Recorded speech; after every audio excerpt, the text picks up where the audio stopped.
OBC विरोधात भूमिका घेणाऱ्यांना आगामी निवडणुकीत मतदान करणार नाही, जरांगेंना पाठिंबा देणाऱ्यांना ओबीसी घरी बसवणार, लक्ष्मण हाके आक्रमक। लोकांना कर्जमाफीचा नाद लागल्यामुळे निवडणुकीत आम्ही काहीतरी आश्वासन देतो, सहकार मंत्री बाळासाहेब पाटलांचं शेतकऱ्यांच्या जखमेवर मीठ चोळणारं वक्तव्य।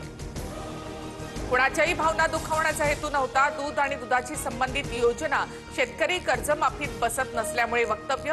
वादग्रस्त वक्तव्यानंतर बाबासाहेब पाटलांकडून दिलगिरी व्यक्त। शेतीच्या बांधावर शेतकरी बाबासाहेब पाटलांची जिरवल्याशिवाय राहणार नाही, ओबीसी मेळाव्यातून वडेट्टीवारांचा सहकार मंत्र्यांना इशारा। कर्जमाफीचा नाद लागलाय या वक्तव्यावर टीका।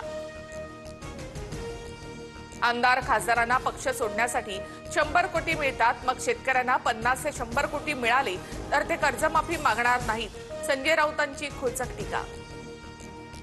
राज ठाकरे आणि राऊतांमध्ये गेल्या 10 दिवसात 3 बैठका, दोघांच्या युतीमध्ये पवारांच्या एनसीपीला घेता येईल का, चाचपणी सुरू। शरद पवार आणि राऊतांमध्ये परवा बैठक झाल्याची माहिती।